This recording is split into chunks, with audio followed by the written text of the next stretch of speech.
Welcome to my messy life. Take my hand and dive right on in with me. It's gonna be alright.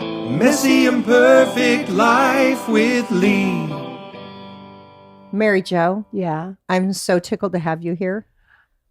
I'm very excited to be here. You're kind of a big deal, and just shoulder shrug. Okay. Okay. You say so. I remember seeing you on campus. Yes. At our kids' school, but you came in late. What grade? We came in grade 3. In grade 3, yeah. You've been there since grade 3? Yeah, pretty much. Yeah. I don't feel like I've seen you much until this year. I know. We ran into each other a lot this year. Why was that? I don't know, but what happened the first time you saw me on campus? What did you think? You were like, Oh, so the first time I saw you, I didn't talk to you. no, I know. But when I really noticed you, and I noticed your hair was coiffed just so, and I think you had a cool scarf and a great outfit, and I was like, oh, okay, I see who she is. I'm not gonna. She's like a starlet, and I'm not gonna go up to her because I don't want her to think I'm like, oh my gosh, I'm such a fan. I was like, fuck it, I'm not gonna deal with that. That was my little I'm a starlet. I'll take it. right. Yeah, that's good. But I was having this because you look so polished and put together. I was having this my old story of not being good enough or not unworthy. So I was like, I'm not even gonna. Can I tell you a story that I'll be honest with you now on your podcast? I ran into you again before we ran into each other at the at that great She Angels for Catherine Gray. Yeah. I ran into you at the concert and I went up to you to say hello, and you looked at me with such a look of shock on your face, and I couldn't tell if you liked me or if you knew me or you didn't. Like, honestly, it was just like, and I was like, oh, that was so weird. I don't know if she knows, if she recognizes me or if she knows who I am, or it was just a weird. Well, please talk more about that because I want to remember. So, did you come up to talk to me? Well, I think I was there with somebody and we were in the aisle and I went, I hi. got nervous. And you were like, ah. And I thought, oh my God. I got nervous. Did you really? Yes. No, you don't remember that, do you? No, I do remember because when you said you came out to talk to me, I didn't remember that. You were with someone. Yeah, I was. And you might have been in a conversation with them, and I came up to the other person. I'm not sure. It was just interesting. And then when we finally connected at that event, it was like effortless. It was so great. Oh my gosh. Yeah, it was great. And I talked about that somewhere. I think on the write-up when I posted our pictures from dinner, I said that I was nervous to meet you because of some bullshit thought that isn't real. It was in my head trying to reemerge to take me downtown. And I was like, what is that about? And then organically, we go to that thing. Yeah. And the line was too long to get a cocktail upstairs. So Minda and I went down to the pay bar. Yeah. And you came up and said, Minda. And she was like, Mary Jo. And I go, oh my gosh, you're the lady from my school. Yeah. And then I felt, of course, we're on an even playing field or whatever, but my thought couldn't try and do anything because you were just there. Yeah. And I was like, oh my gosh, I can't believe that I've seen you. We've never talked. Yeah. And then I really liked you. Yeah. A lot. Well, duh. It was meant to be. No, but it was just fun. And it was just, because as you get older in life, you call the herd like you do, unfortunately, lose friends because you just don't have the time or the energy. I can't waste those 6 hours or 8 hours. I'll never get back. So it's interesting when you clean house, what comes into your life. I like that. Oh my gosh. And I too think as we grow and evolve and open and expand, we welcome in people who are at the same level. Yeah. Vibrating at the same level. Yes. Absolutely. Yeah. So we were vibrating that day. Yes. At the bar. And you did the splits. That was unnerving when you were dancing. You jumped up and did full on splits. Well, something weird happens if I have a couple cocktails and there's music. I feel like I get taken over by something. Dirty dancing? I danced insane. Yeah. And I do really weird robot moves and high fan kicks and splits. And I run up and boogie on strangers. And there it was fun because it was a lot of lesbians there. There was a lot of lesbians. I got hit on just before I left, which was kind of nice. Oh my gosh, I got hit on a couple times. I don't want to trump you. Okay, no, I got hit on 10 times before I left. No, I got hit on but really, I got hit on because I was you did the dirty splits, dancing on top of people. Yeah. This woman came up to me and said, so you're the blonde we've been talking about all night. And I was like, okay, I'm just going to take it. I'm just going to take the compliments and take I feel so jealous. Yeah, she had a really good job. She was like a fashion designer. She gave me her business card. I thought, okay, that's okay. That was nice. Can I tell a quick lesbian story? Sure. I've never had a real lesbian experience, although I never say never to anything. So I'm very open if there's someone out there for me. I was really into this being at this phase of my spirituality. I was like, I'm totally open to what is, whatever I'm attracted to and comes to me, I'm going to greet it. I'm not going to fight it or question it. You're going to receive it. I'm going to receive it. Yeah. Yeah. Not greet it. Hi. Yeah. Yeah. I receive it. Take it in. So I was sitting at my kids' ballet thing and the doors hadn't opened and everyone's sitting around wherever you can sit to wait for it to open. And I saw this really fashionable, she looked like a stylist or an artist. And I kind of looked over at her and she was looking at me and I just smiled at her and she smiled at me and then I did whatever. And then again, we kind of caught eyes and I was like, all right, this is meant to be. Like there's something for some reason we're being attracted to each other. Maybe we're going to work together. I don't know what.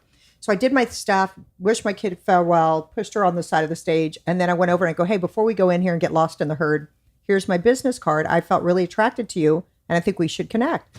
And she was like, fantastic. And she was like, wow, awesome. How cool. And then we are texting. And then she said, could you meet me for lunch? And I was like, I'm going to come right after my yoga class. I'm not going to make makeup, whatever. And she was like, that's just fine. Show up, sit down, and we're just talking. And she's just looking at me so... Like she wants a piece of you. She wanted to get up in there. Yeah. But anyway, I was just looking at her too. And I was like, and then we kept talking. And I said, oh, however it came up, we go, she goes, well, when you were attracted, she goes, I've been in a relationship for 7 years. It fell through. Nothing's really shown up. And I've really been praying about it. And then right after I start praying about it, you walk up and say, I'm attracted to you. We're supposed to be together. And I go, oh, you're a lesbian? And she was like, yes. I go, oh my gosh, that is funny as shit. I go, but I'm not attracted to you. I just felt like we had some reason that we were supposed to do something together. Yeah. And she was like, was she devastated? She was devastated because she came with such glee and gratitude to the universe. It's going to be like, what's it called? Manifesting like that. Well, what's it called? She thought afternoon delight was going to happen, right? It might have. If I was a lesbian, I might have just been open to that. Yeah, yeah. But how funny for the perspective of I'm attracted to what that means to different people. Yeah. And I'm open to what we're supposed to do together. And she was like, oh, we're going to do a lot together. So it was just a really interesting thing. And I thought, I got to be careful how I use the word attracted to people. Yeah. But that's fair. That's interesting that, it was the energy that attracted you. So that Elizabeth Gilbert, you just felt up my hand a little. I haven't felt a woman's touch. Elizabeth Gilbert, who wrote Eat, Pray, Love. She was with a man and then a woman, and then now she's with a man again. And that same with the Glennon Doyle. Yeah, who wrote Love Warrior, who I love. I love that book. Isn't she a little feisty thing? She is, yeah. And she did another one after Love Warrior, which was amazing. Yeah. She really got into the muck of stuff. She was talking about like stuff with her husband and his habits and women and all that. And I thought, I wonder if she was just speaking her truth without giving a shit, like people need to hear this, or if she was like, can I talk about what a philanderer you were? I think that she was, I think she's just open to sharing everything to get the lesson out of it. She was brutally honest about herself too. And it was not a pretty picture. Yeah. So she's an interesting woman for sure. And I like that too. I still honor when things are happening to not talk about it. Yeah. But after it's happened and we've kind of moved on, then I love to use it as teaching. Yes. Yeah. Absolutely. I have good stuff I'm learning right now that I'm just simmering and learning from. And I look forward to sharing it.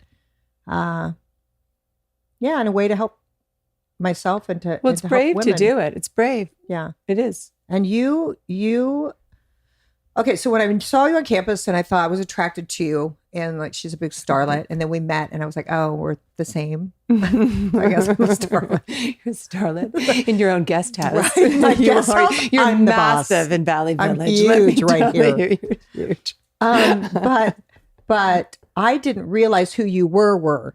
I just thought you were like a fashion stylist person. Oh, really? That's nice. Yeah. Okay, I'll take it. And then I was like, okay. And then after I met you and I told Minda I really like her, I texted Minda, what was her name again?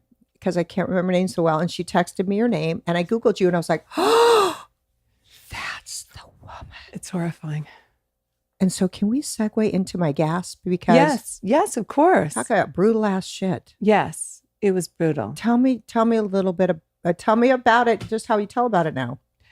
Well, it's in the rearview mirror, but at the same time, what was interesting is after it had been 10 plus years, That's when I sort of started to feel really the effect on it, because I think at the time it was very surrealistic. For our million viewers who are watching right now, I think it's 1.5 million. 1.5 to 1.8, probably 2 million after this podcast. I haven't checked my numbers, and I'm not going to until they're dinging. I went through a very public divorce in a couple of sentences. My then husband at the time went to do a Lifetime movie and left me for his co-star. And we had just adopted a little girl. So she was 7 weeks old when he went to do the movie, and he came back from his vacation, and we were on vacation in Palm Springs. And I actually wrote a short story about this called Palm Springs, which was in the Other Woman anthology out of San Francisco, about confronting him in a hotel room with my daughter in my arms and in a bathing suit saying, "Have you met somebody? You're being weird." And he said, "Yes, I have. I've met Tori Spelling. She's my soulmate. We're going to get married." Okay, so just a quick, she said it so matter of fact and gentle. She was trying to have a baby for a long time. Trying to have a second child. And I guess people talk about this now, but I mean, I don't want to sound ancient, but I had like 3 or 4 miscarriages. Nobody talked about it. Nobody ever talked about it, how horrible it was and how depressing. Devastating. And so that happened, and we'd gone through that. We had our son, Jack, who's now going to be 21 in October. Oh. And my baby, who I'm going to go visit in a few weeks in San Fran. And we decided to adopt. I might go with you. Come with me. I might go with you. He is so fun. I would love to. Oh, I would love to meet him. Jack is the funnest ever. So we decided to adopt our daughter. We had just moved from Canada to Los Angeles. We started the adoption process in March or April. Lola was born in July. They adopted a daughter. He went to do a Lifetime movie shoot and fell in love with Tori Spelling. Yeah, his co-star. And then you're in Palm Springs with him and say, "Okay, what's the deal, dude? We've been married a long time. What's up?" Yeah, I knew something was up. Something was weird, because he kept getting up at 5 a.m. and being on his phone, and he had his headset, and he was like, I say, like pacing like a demented receptionist around the pool, always on the phone, always like just being bizarre, just being so weird. And so I knew intuitively that something was up. And then I literally went back to the room to get Lola a bottle. On your first vacation with your new baby in Palm Springs as a family. As a family. And I went back to the hotel room after he had just played golf. And I thought he had a really bad golf game, but no, there was more to come, that Tori Spelling was his soulmate and they were going to get married. And I'll never forget the line, "Money's not an issue. Money will never be an issue for you." So that's... What does that mean? I don't even know what it means. She has a lot of money and he'll make sure you get some? I think so. But that kicked off the journey. Sexy. That kicked off the journey. So I had Lola in my arms. Oh my gosh. How did you get home from Palm Springs? Well, what I did first is like, I said, you should leave. You need to leave. So he packed up really quickly and I went down to the pool. We were with another couple who later sold the story to the National Enquirer. What's wrong with people? I know, seriously. So I went down to them and I just said, "You're just not going to believe what happened. I'm about to tell you what you're going to sell and make money on to the National Enquirer." So listen. My heart. So you can redo your kitchen. This is, I'm going to tell you. And so the male figure went after my ex-husband to bring him back. And I think he said something along the lines of, "It's all going to work out for the best for everybody." So that was the beginning of the journey for me. And then I remember going back to my hotel room. I haven't thought about this in years. And you know what? I'm feeling it for the first time. So I'm sorry that I'm like, yeah. What? Yeah. Because it's so, I can't even breathe. It was so major. So I went back to the hotel room and I didn't know who to call. I did not want to call. I didn't want to tell my parents because they'd given us this big send-off in Toronto to come to LA and have this great new life and career. So, I didn't want to call them. So I waited till about 3 or 4 in the morning, my time. And I called my brother in New York and I said, "Okay, you're not going to believe this. What happened? And I need you to take care of business for me and tell people, because I can't tell people." So that kicked it off. So, and oh my gosh, the part that even all of that is too much. Yeah. And especially the friends being like, everything's going to be good. Yeah. And then selling it. It's like the constant punches you're getting in the head. Yeah. And then it's on the front of every magazine. Yeah. Yeah, pretty much for years. It went on for years and years and years and years and years. So it was just like this surreal thing where you see your life playing out and it's not accurate and it's happening to you, but you've distanced yourself from it because it's so public and so weird. So it's, I think, really I mean, obviously it affected me along the way. I mean, it jeopardized my daughter's adoption, did all sorts of stuff. But I think after a decade or so, I was like, wow, that really was bad. I don't think I really acknowledged at the time. You were living it. Now I knew you're it was looking at bad, it. but it was bad. It was bad. But lots of great stuff came out of it, as it always does, because it was such a ridiculously insane journey. And there's really not many people who can relate to it. So it's People can relate to divorce. People can relate to cheating. But on that level in the public eye, when you are on your knees trying to breathe and trying to stop crying and trying to pull the dagger out without bleeding too much, to see it in front of you and on the news and everyone whispering and talking and looking at you because you were on the freaking covers of everything. I could tell you horror stories. And you're in tune with the universe and spirituality and all that stuff. So I remember one day, it was in November, and I was with Lola and Jack, and my neighbor said, Jack's got lice. Okay, so Jack had lice. So we had to take him to the lice fairies and get his whole hair cleaned up. And I had to be checked for lice too. So my friend came over, who was a good friend, and was checking for lice with my hair. And so I had to do a lice treatment. This was probably the lowest. And then I was sitting in the living room with Lola, and I turned on the TV to watch some award show, which it was usually a relief. While lice is starting to die in your hair. It was starting to die in my hair. TV's on. TV's on. And I'm watching the award show, and it was the first time my ex-husband and his new girlfriend went public on the red carpet. And I remember looking around the room going, okay, there's got to be a camera here. Like this is just I'm so sitting bizarre. here alone with weird things on me. Yeah. And I'm watching him parade around. Yeah. Oh. I need a vodka. I need something. So I'm just saying that the experience, like you can't even ground it. It's just such a bizarre experience. And I love mess. That's too much mess. That's too much mess. That's too much mess. And it's like, there are so many gems and jewels and wisdom and elevating that heavy of a mess does. It either kills you. Yeah. Or it's that whole thing about being stronger. If it doesn't kill you, it's like what you had to overcome to walk how you walk now on the planet. The work you had to do and the releasing. Did you ever forgive, or did you just release the anger you held? Or is it still there? That's a really good question. You know, the only other person who brought this up was Bethany. I did her show in New York. I think forgiven, yeah. Forgotten, no. Right. I have not. I will, but over it in a lot of ways, yeah. I just don't. I want it to be in my past. Yeah, really do. I really do feel that. Like I never talk about it. You know what I was going to say? I'm new to you. Yeah. We have never discussed this together. No. I asked you before you came because I have a real awareness that this is not who you are now. Yeah. This is not where you are, but the people that might be watching are interested and feeling the heaviness of what you went through to get where you are today, because that was some hard ass shit. And it went on for a decade, but at the same time too, there was a lot of humor in it. And it really, I mean, I wrote a best-selling book about divorce. I left it at home. I'm so pissed because say the title of it. Divorce Sucks. She wrote a book called Divorce Sucks. And that is exactly why I think we share our mess, because it does suck. Yeah.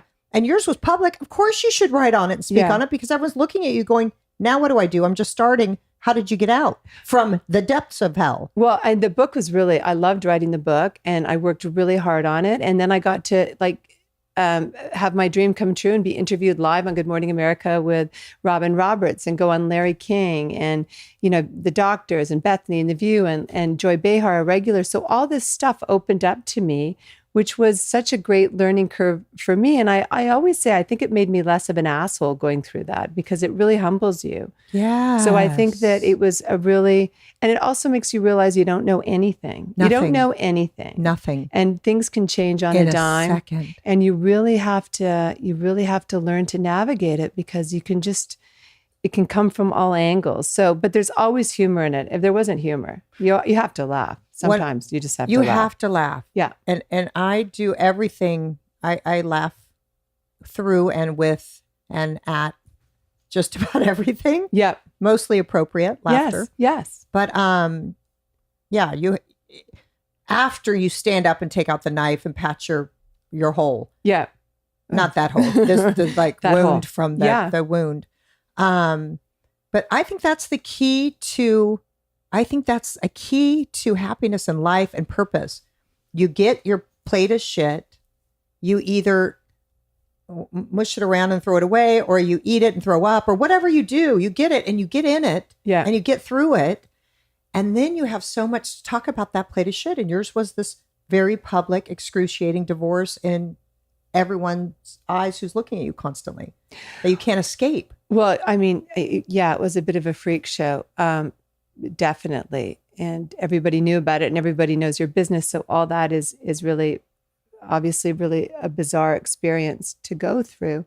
But yeah, it just resets everything. And when It really I met does. you, I met you as you now, not you as going through it for 10 years. Yeah. So that's when I met you and was talking to you. I was like, oh, wow, she's in my same kind of space. She knows who she is. She knows what she's doing.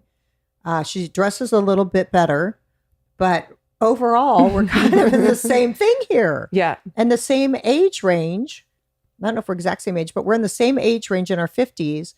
And what I really love too is a long time ago, I used to try, and I always talk about like, if you're trying and the doors are shutting and you're going uphill and it's really hard, you're on the wrong path. Yeah. Just notice the universe is giving you gentle hints. Step off that. Yeah. And I used to try to pitch a show and try to pitch a show and try and do this and try and do this constantly. And then finally, when one almost was purchased, I panicked because I thought this isn't who I want to be and whatever. And I let go the idea. I knew one was coming and I knew it was going to be hugely popular. I always knew that.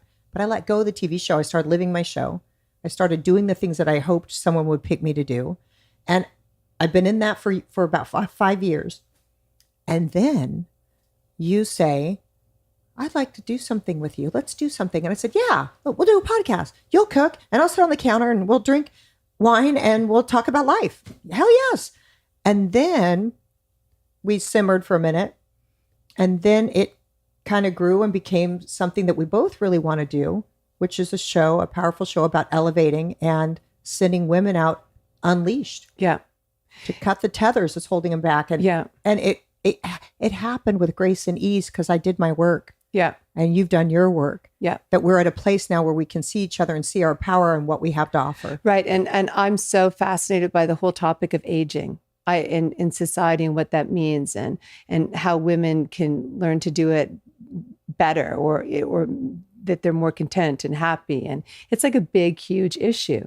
We've talked about it, how you're invisible, like you used to be invisible at 30 or 25 and how we're entering this phase of our life. And it is, you either turn that switch on and you do feel like you're starting again, or you sort of just kind of semi give up, you know? Wither away. Yeah. So I love examining this topic and how we can do it together and how we can empower each other. I think it's fascinating. And how we can show 20 and 30-year-olds it's kick ass at this age. Yeah. I'm in better shape. I know you look fabulous. Thank you. You do look fabulous. Thank you. Yeah. I'm taking care of myself. I know what works for me. I do what brings me joy. Yeah. I only do what brings me joy. You can tell. And, You can and tell. I'm having a hell of a time. Yeah. And I feel sexier and more powerful than I ever have. And I think that's motivating for the younger generation too, who's looking down and feeling disconnected at their phone. Well, we were saying they can feel old at 25. Yeah. Do you know that the millennials and that whole age group are having even less sex because there's no connection because of social media and everything is like, you've got this, what's it called? Like a filter, right? Like you don't really communicate with people. Like we used to have to pick up that old phone on the kitchen wall. You probably don't know. He's probably too young, but with the olive green phone and call your friend or knock on the door or go communicate. Like you had to do face-to-face time. Yeah. I used to talk to my friends for hours every night on the phone. It doesn't exist anymore. You text, you sort of curate your life, you put it out there and it's untouchable and people don't connect. They're not even having sex. Like at least we had a lot of sex. We did have a lot of sex. Yeah, because we got out of the house. Yes. We didn't like, yes. and it's weird too when I see some of these women our age where they completely Photoshop their faces. Like a little Photoshopping is fine, but they put those filters on that, those weird filters that they're like, Yeah, I just learned about them. They're on Snapchat. Yeah. And they make you look like a young baby or like a little alien. Your eyes are big. Yeah. It's kind of fun, but that's not the pictures I post of me. It's just a bizarre society of really not connecting, even though we have all the tools to really connect. We're not really connecting We're all on a turning human into level. alien pictures. Yeah. It's interesting. Yeah. So, I don't love it. No, I like the phone. I liked picking up the phone. I know. I did good phone time. You know, the other day, my friend sent me say, I really like this guy. Will you check him out? Blah, blah, blah. I really am digging him. And I said, sure. And I touched the link and it took me to Tinder. And I couldn't look at the guy unless I created an account. So I put my name and my picture and then I looked at the guy. And I was like, oh my gosh, he's darling. And I'd never been on a dating site because I've married 22 years. And I was like, oh my gosh, all of a sudden there's a man right there. And I touched it. I was like, ew. And it went like that. And you hit it sideways and it disappeared. Yeah. I'd never done that. Yeah. I think I got lost for 2 hours going, Yeah. swipe, It's OCD, attention deficit disorder. It really sucks you in. Or as my friend Bill says, who was the hottest man alive, who's actually been celibate for the last year. I don't think he's watching. He had a mini nervous breakdown and he's been very brave about it. Is he gay? No. Oh, because I'd like to meet him. Oh my God. Oh no, I wouldn't. No, he was I mean, if he was on my swipe. He was my ex-boyfriend. He played in my band. He's the most beautiful man ever. But he said, I don't shop for human beings. I'm like, okay. So he's like, but he... I thought it was neat. Just like I didn't have to use a payphone anymore. Yeah. I could use my cell phone. Yeah. Or just like I didn't have to go to the library. I could look a book up or People listen. love it. People love it. So I thought it was neat for the people it works for. Yeah. To have at their fingertips someone to connect with instead of standing at a bar for 8 hours smiling. Does anyone see me? Are you having eye contact with me? Are you? Yeah, but then you go show up and I first of all, I cannot online date. Intriguing. I can't online date. I never say can't. You can do whatever the hell you I've choose done to more, in the moment. but I won't. I don't want to do it. I don't want to worry about parking or like. It's not for me. It's not what for does me. parking mean? Because I worry about where am I going to park, and then I get my parking. Why don't you spot. just take Uber? Because I don't like Uber, and then I get there and I don't know the person. Right? I don't know the person, and I'm going to be stuck there, and I could be doing something else, and I'm already like in a tither before I get there. I don't like dating. I hate dating. Yeah, to me, it's like I'd rather like tear my hair out. It's just got no appeal for me because I need a visceral contact with somebody. Those curated pictures, and for me, but I know people love it. Yeah. And it's great. It is that thing. You have to work what works for you. Find what works for you and do it. Yeah. That's just, I'm not successful at it. Oh my gosh. I thought it was freaking fascinating and so much fun to see the pictures. You know what I found on Twitter? That most of the guys. Tinder. Oh, that's what I meant. I found a guy dressed as a hot dog on Tinder. Oh, how darling. With mustard on his head. I'm not even kidding. Did you swipe right on that one? I sent that picture everywhere. I was like, who puts the pictures of I'm sure the women, I don't see the women. Well, all of them drive motorcycles, motocross kind of stuff. With and their they're shirts all off. do water at the lake. Yeah. And I see a ton in the lake doing this and drinking beer. And I'm like, all right. Yeah. They look lovely. I'll go water skiing. Yeah. Do a little one day. wakeboarding or something with them. They seem Anyway, it was interesting. But speaking of, we weren't speaking of this at all, but I want to segue right into it because I'm really just getting to know you. Yes. Obviously. By me going, tell me your story that was 10 years ago. But we had dinner the other night. Yeah. And we were casually talking about fun things that have happened or whatever. And you mentioned, and I don't even care, like, I'm sorry if I shouldn't bring this up because you're kind of really kind of sexy and kind of private and quiet, but sophisticated. But like, I'm like this, yeah! And you're like this. All right, it's all good. Well, sometimes. So I don't know how you feel about this, but this is, I am the boss here. You are. This is my one in time. your guest house. In my guest house in Valley Village. You're badass. Okay, go. I rule this place. Clearly. So we were sharing things and you mentioned Elton John. Oh, yes. And, yes. Oh my gosh, Ben, would you hand me my vision board? Because I just did an online vision boarding workshop for women. Ben, could you hand me my vodka, please? Ben, could you? Thank you. Thank you so much. Okay, Thank so you, I just have to show this to you. Oh my gosh, I hurt my rotator cuff and I can't move it. What's happening? I want to hold it like this maybe. Okay. So I did my vision board and one of the things is selling out theaters, speaking in front of people. Right. And what I found in the magazine was right there, Elton John. And I cut out. Oh my God. I cut out his face and put my face on it. So Wow. anyway, it was just weird that that was on my vision board, and I adore his freedom, and I adore that he knows who he is. Yeah. And I adore that he lived his life when it wasn't time to live that way. Yeah. Out in the open and flamboyant. This is kind of flamboyant too. It's a little flamboyant. I like it though. And I wore these too because of that. Yeah. Because I was so excited when you showed me you just casually with him like this with his arm around you. And I was like, how on earth do you manifest one of the most talented men on the planet and one of the greatest unleashers unapologetically of themselves? Well, if it goes back to who, I guess, being authentic to who you are, because when I was 14 or 15 at our country club in Toronto, I was a bit of an outcast. I was like already 5'7", and the boys did not like me. And I became friends with David Furnish, who was married to Elton John. And he's gay, but at the time he wasn't out, but our personalities just meshed because we were kind of both a little outcasts. And we played together in the men's tennis and we won because he couldn't get a partner. And so we used to laugh our asses off. Like, I had the most amazing time with him. He was the most wonderful person. I remember it vividly. And we were best friends. We got along great. We played tennis. We stuffed our faces. And that was at 17? Yeah, we were like probably 15 or 16. And how long did you hang out before you went to college or different ways? We probably hung out till, 17 or 18. We would see each other every summer. And I just vividly remember he was like my people. Like, I just loved him. Oh, I love that. just loved him. And he always had a wicked sense of humor. Really conscientious guy, really smart. And we reconnected about 2 years ago. How? I think through Facebook, he reached out and said, "Is this really Mary Jo?" And I said, "Oh my God." Oh. And he said, "Look where we both ended up." And I said, "Well, yours is an A-list story. Mine is a D-list story." But yours is an A-list divorce story that can help people, but the suckiest. Yeah. It was just, not a good level. But No.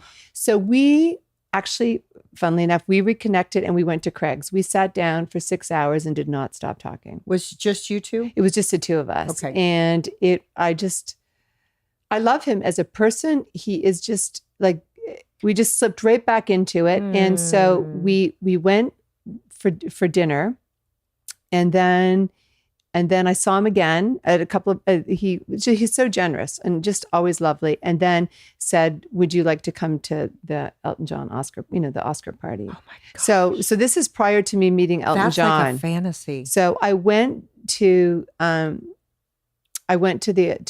Oscar party, and Elton was on stage doing the auction. And, I'm very political. I've pulled back my post, but I'm very political. And Mike Pence is not one of my favorite people. And watching Elton John up there, the passion he has for like the LGBTQ community and like people who are marginalized or poverty people. I mean, his passion and his disgust at people who don't help is visceral. Like, he's just incredible. When I saw him speak, I was like, oh my God, this man is an icon. And they've raised, I don't want to get it wrong, but I think $500 million for HIV/AIDS. Wow.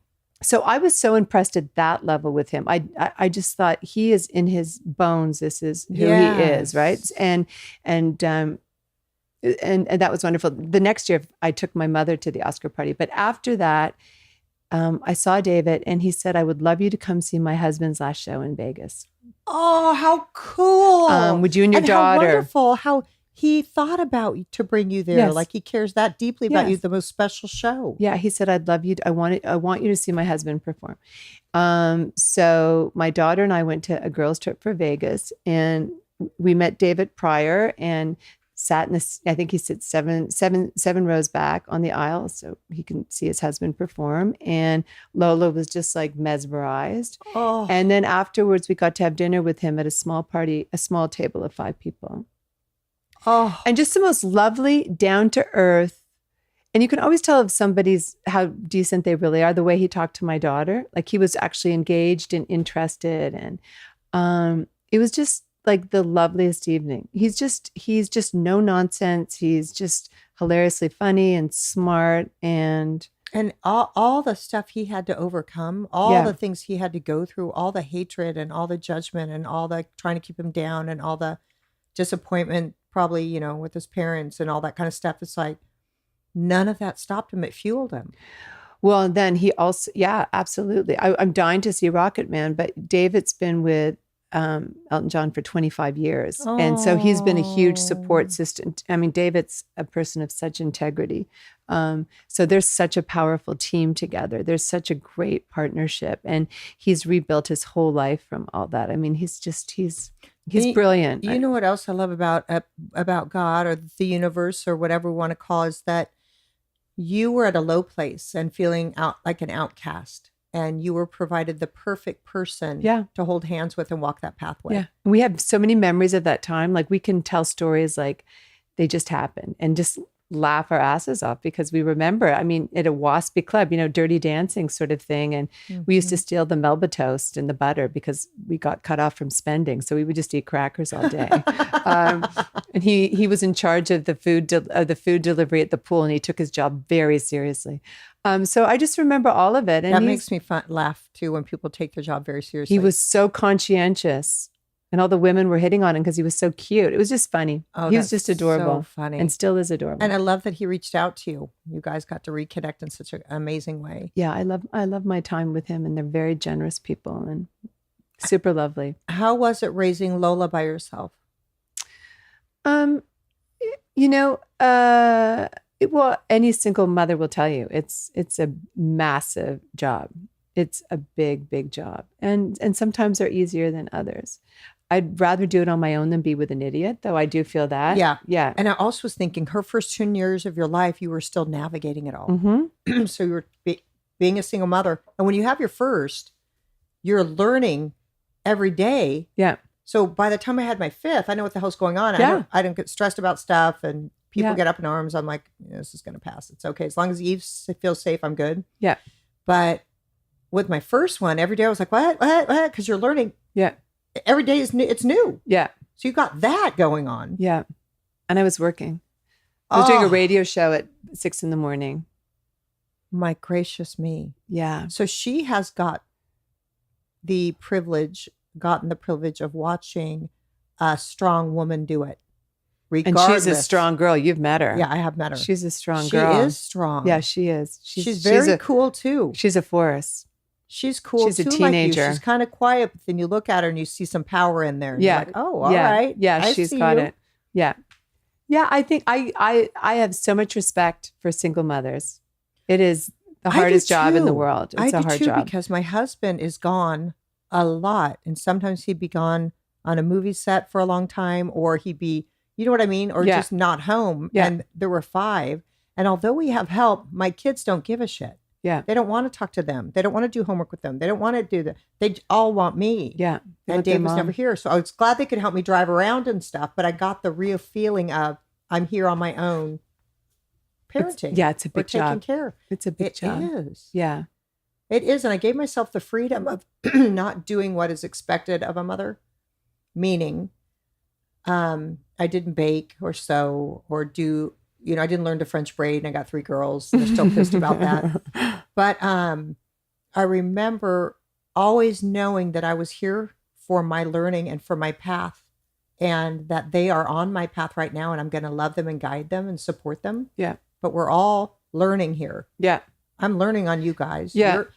But I'm going to still take care of myself. I'm still going out if with you my don't, friends. I'm still going on trips with my friends. That's actually a lesson that I've learned, and I'm just learning that. If you don't take care of yourself and do the self-care thing, forget it. Like you have to. That's absolutely essential. And the whole perception of what a mom is, like baking and sewing and, going to every soccer game and stuff, it just doesn't apply. It doesn't mean that you're a good parent. Right. It's just, it doesn't tick off all the boxes, and, your kid's going to grow up perfect because of that. So there's all sorts of different ways to do it. Yeah. And I did get down to the nuts and bolts when I felt like I was starting as a blank slate with my kid. Yeah. And I was like, I don't even know how to really hold you or comfort you. Like I was not held. So I was like, I'm not sure what to do with you. I mean, it kicked in eventually, but it was awkward for me at first. And I remember thinking, okay, because all these big thoughts are coming, who the hell I need to be right now because I'm a mom now. And then I was like, but when I boil it down, what was the only thing I needed from my mom? If I could have had her show up for me, what was it? And it was to be seen and heard. Yeah. And I dropped all the ideas of the shit or doing everything or making things perfect. And just knowing that's all I have to do is see them and hear them. Yeah. And that's when we know we matter. That's a major for everybody because you validate. Like if you listen, because so few people are good listeners, if you listen and then if you like see that person, then they feel validated. They don't feel invisible. It's the most important thing. It's really important. As I've kind of deepened in my wanting to show up and seeing and hearing, because I didn't do it at first. I talked to him, was on the go, hurry up, we gotta go, we gotta fast, we gotta get everything together. We're gonna be late again. That's how I lived for a long time with them. But as I am more aware of that, I'm becoming a better listener because I've always been a ADD interrupter. I got to tell you, even though you're talking about something important or else I'll forget and you need to know this. And that sucked. And now I just, if things come that I'm like, I need to tell someone, I just say, you can pass through. And if they really need to know, they're going to find out. Yeah. Yeah. Stay focused. Yeah. Because I'm touched when I listen. I see that they're touched, my kids, because they see I see them because I didn't for so long. Yeah. But I'm touched because I see them. And I'm like, oh, look at what's in there that I've been running too fast to see. Yeah. That's a good lesson. That's a good one. That was good. I just kind of realized that as I came out of my pie hole. I like that out of your pie hole. Thank you. I thought that was a good one. Thank you. You're welcome. Now you brought some, is it bought? No, you brought. Some words confuse me. I know, me Just too. I simple. I'm hate like, is that. bought or brought? Especially What happened? lately. I know. It's like, what? What? I know. I think it's because there's too many wonderful things happening. Yeah. Yeah. We have That's so it. much stuff in our brain. We have so much I goodness brought a going few on. things today just to, Do you want to lean forward or should we ask Ben to hand them to you and let him put his, I don't want my massive breast to fall out. do you have big boobs? No, No. not really. Do you? No. No, I don't. Do you want the book first or your We'll do the book first. We'll do the book first. Because that's good. an awful cute thing. Yeah. Thanks, Ben. Thanks, Ben. Great presenting. This is Scared Wheatless. This is my cookbook. Delicious gluten-free recipes that won't make you lose your mind. And I wrote this for my daughter Lola because she got autoimmune. She got bullshit alopecia. Lost like 60% of her hair. It's horrible. Lola did? Yeah.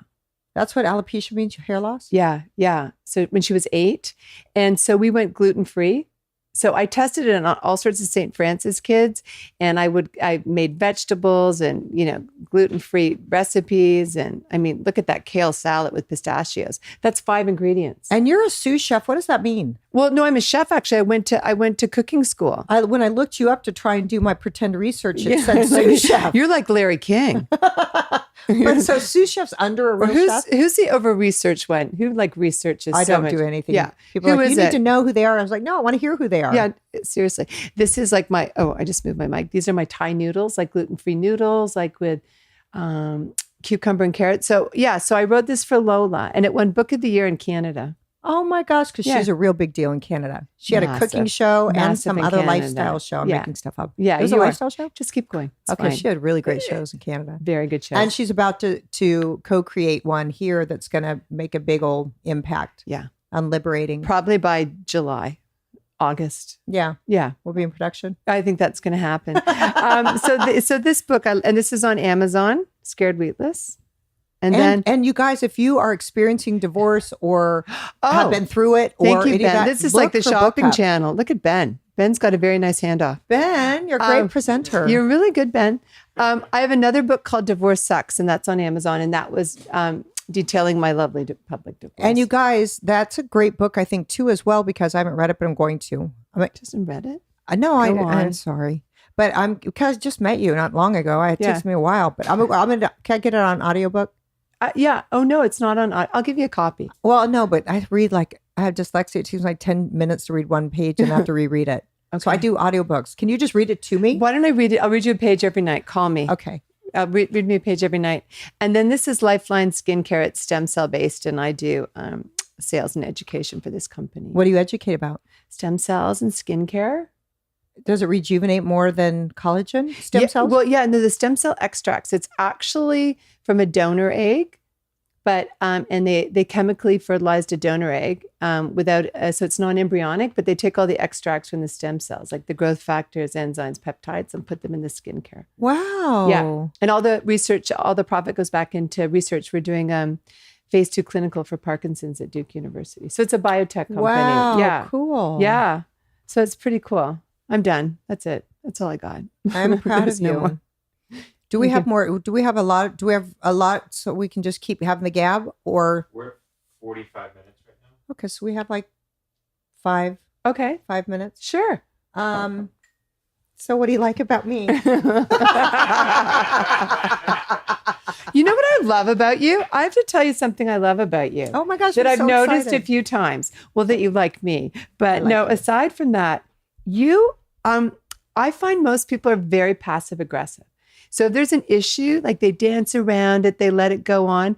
I've noticed like you're so direct and clear, but you're not offensive at all. So let's say we've been having some discussions around our show or some ideas.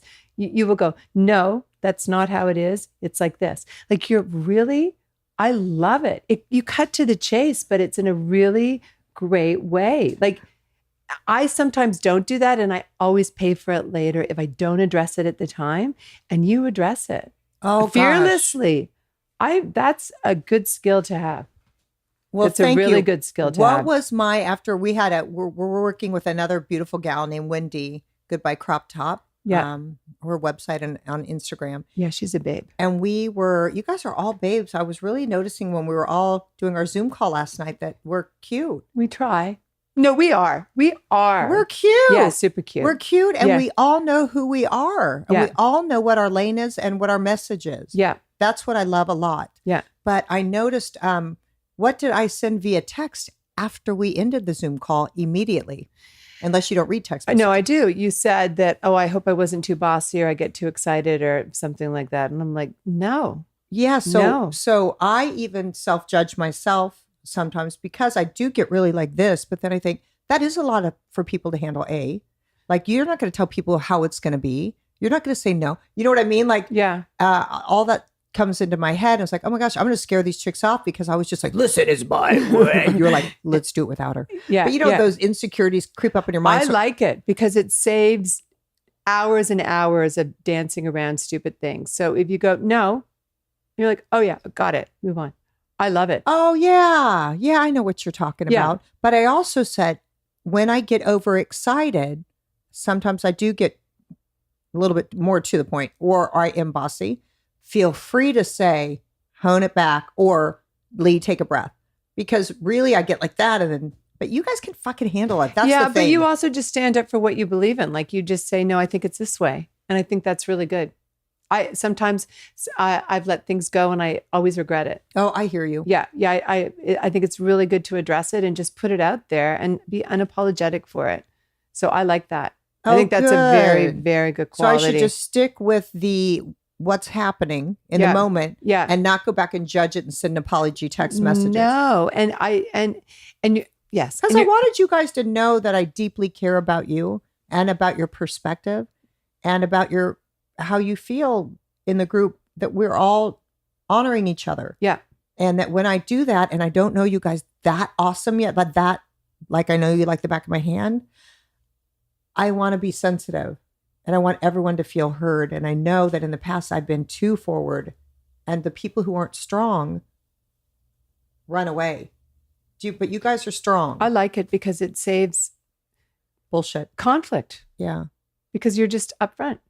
So I think it's great. I like that. Just as long as you tell me if I go, no, it's not that way, that you feel free to say, no, this is important to me. It is. Yeah. And then I'll go, okay, yes. Yeah. Yeah. Because sometimes I don't even know it's coming out of my pie hole. It's a good quality.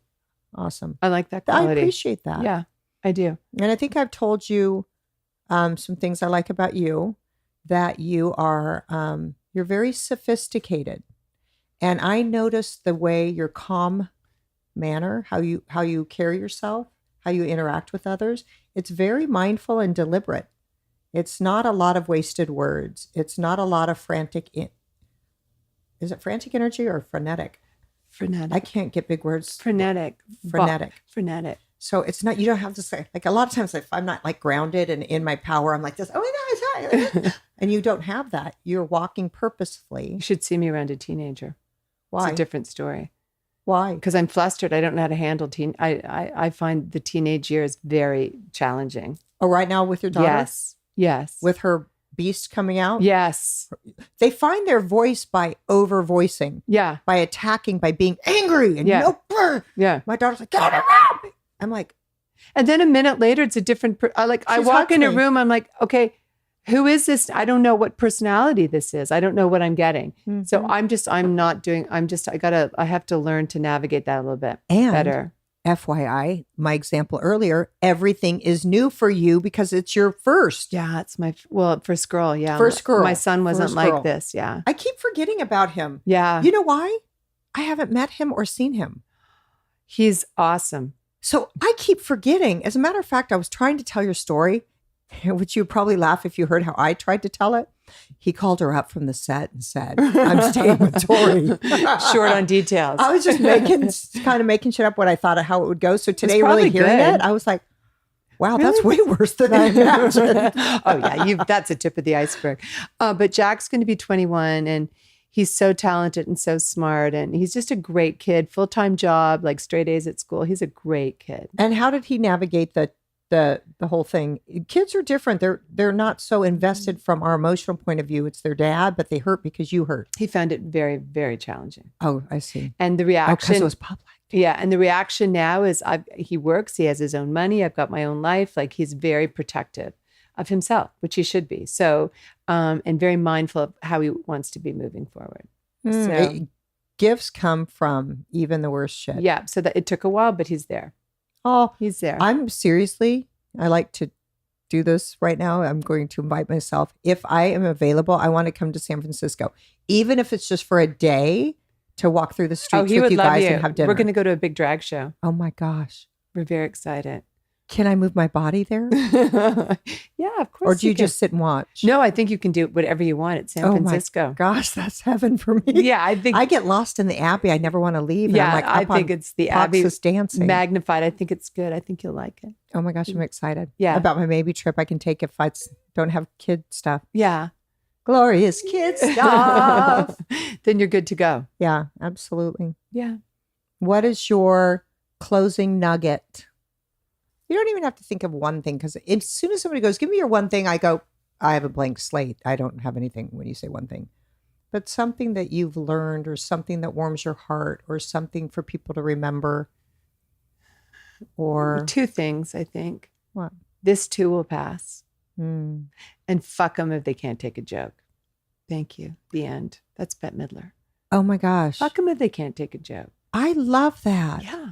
I That's love what I that think. because I like cussing. Yeah. And in the spiritual world, people are like, I I love don't it. want to follow her because she's cussing. And I'm like, and then I realized that's not my tribe. Yeah. There are people out there who are messy and real who still want to have tools to have a better life. Yeah. And it's Yeah. okay if I drink, and it's okay if I cuss, Like a and truck it's okay driver. if I Yeah. do almost everything except smoke. Yeah. I think you're doing great. Thank you. Sainthood over here. I'm a saint. in I'm Valley the boss. Village. I'm the biggest thing in this guest house. Well, not right now, but You I are. I am the boss of this guest house. You're the boss of me.